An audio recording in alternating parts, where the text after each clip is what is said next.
I hope these little gags never go away in anime because I am a sucker for when an anime character has the huh? As they are getting annihilated, usually because of their own stupidity or maybe because their partner isn't all who they cracked up to be. Because when you see James, there's like a dozen of these fools at this point, and old Supernova's launching the nuclear blast on his ass and of course his enemy, and his response is, "Don't worry, James, you'll come back as long as I'm okay." And James, knowing that, god damn it, I've already had to heal this fool a couple of times, knowing very well this is most likely the end because this dumbass is probably going to get himself killed, and all you can say is, huh? It's pretty fantastic because Renji came in and he popped the hell off. I mean, showing off the true form of that sword, and damn, he unlocked the key of death in this fool's ass, and what a hell of a way to start and end a Bleach episode, but damn was Supernova one hell of a fight. The full live reaction to this wonderful episode, though, is available on my Patreon. If you would like to see episode 18 of the 1,000-Year Blood War, it is over there if you're interested. So this episode, it was awesome. It was funny, it had its brutal moments, but honestly, I'm a sucker for a big old meme, and this dude is literally a walking macho libre, and I loved what he had to offer. James is a weirdo. He always rubs me the wrong way. I don't know, just the ringing of the bell, the little cheer squad. So every time he got annihilated and just started bouncing around, at one point he gets cut completely in half, and then the next scene we see he's bouncing around with just the top half of his body. Like, you gotta admit, the dynamic between these two is quite fascinating because you were seemingly doing alright. I mean, we were doing the explosive fists of death into his abs of steel to then quickly just have everything go away. And then to see Rukia, to see obviously Renji, you knew that's where the real fight was going to begin. And I don't know, I'm a sucker for when a character has a badass blade. I mean, you can't deny the fact that when Renji is just chilling there with his blade on his shoulder, that looks like something that, you know, a Soulsborne player would be using in their playthrough, right? Whether Dark Souls, whether Demon Souls, whether Elden Ring, right? Like, that's the type of blade that you're walking up to the big boss and you're like, let's do this, biatch. And the fact that it just gets cooler the longer the fight goes on, it makes you giddy and feel like a kid on Saturday morning. I'm sorry, that's the exact same feeling. And for so many who grew up on Bleach, probably watching it on Saturday mornings at times, or right after school, like, it feels like it never lost its charm, and just, these are the moments and these are the fights that I'm going to always point out the fact that why I'm so thankful that this isn't a back-to-back 4-core, right? Had this ran for a year straight, this fight wouldn't have looked nearly as good, and there's a lot of variety. The moment with the conductor kind of moment where, like, you know, the hands overboard and just like the song and everything, like, that would have been such a mess had they had to do this a few episodes after the previous core, right? But the fact that they had the time to refine them, the lighting and everything, it blends in quite seamlessly despite having a lot of 3D incorporated into that moment. But I mean, the final moments with Renji, man, I mean, he went the hell off, and you didn't know what was gonna happen. Like, there's moments where literally you're getting tossed through buildings like,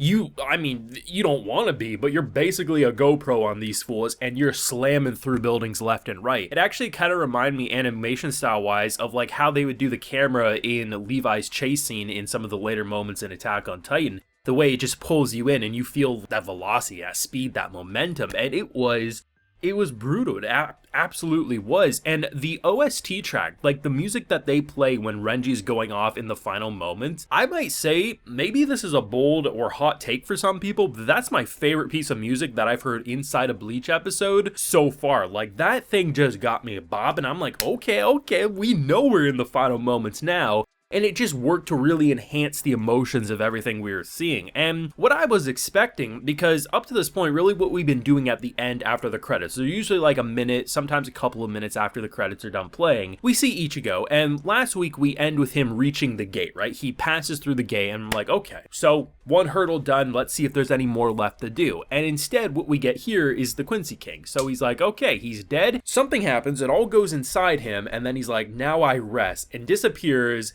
And this mofo pops up, and of course they blue balls us. They're like, listen, since you're his successor, I can tell you what this means. Credits cut. Like, it ain't cool. It ain't cool whatsoever. But you have to admit, that's such a whiplash, because for me, I was expecting Ichigo. I figured what they were doing this core was at the end of every episode, we really wouldn't see him. We would just see like building into maybe by the end of this core, Ichigo finally joining the fray sort of a situation. And instead they're like, listen, once Quincy's dead, it goes back into old Pop over here, he rests. And I'm like, okay, is this how we're going to deal with him? We need to we need to kill a bunch of his followers, and then when he's quote-unquote resting, that's when we attack him in his sleep like a vampire resting up before the sunrise. Like, I don't know, but it definitely gets your mind racing for sure. But this was fun, and like I've been saying over the course of these fights, you know, every time you focus in on a new fight, or you cut back to another fight that's happening, you forget about the previous ones. And that's not because they're bad, but because what you're currently seeing is so engaging, it's so thrilling, it's well produced. I mean, the fact that I really thought we wouldn't be able to make any progress or any major progress unless Ichigo comes back in with some power-up of some sort, but I appreciate the fact that they're kind of singing their praise. Like, hey, we've done 30%. Yeah, we've lost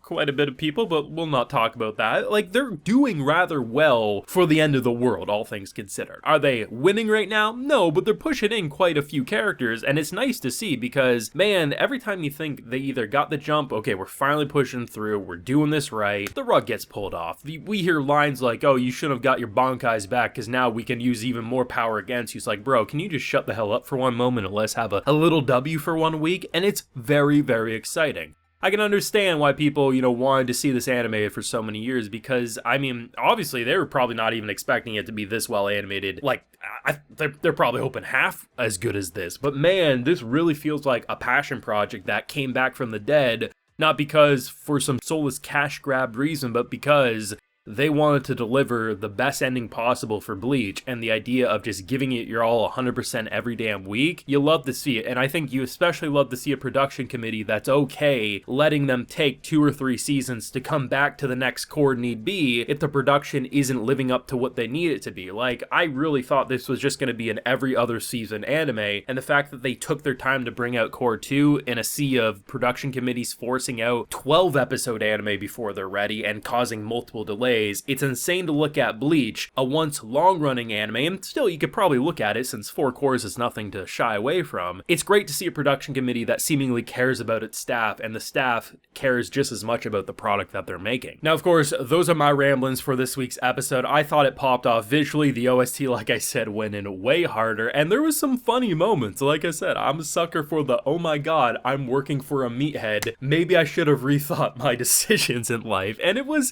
some badass attacks, there was from the top rope, it was brutal after brutal, characters having holes in their chests that are in the shape of stars. You love to see it. But let me know what you thought down below. Leave a like if you enjoyed, subscribe if you're new around here, of course ring that bell so you get notified when I upload more Bleach to the channel. And like I mentioned, we do have a full live reaction to today's wonderful and exciting episode available on my Patreon, and hey, while you're there you'll also get a video shout out. So today we have Ulcerin, Gabby G, Gangster Brad, Derek Nickel, and Alice Sosuyev. So I appreciate the support everyone, please take care and you all have a good one.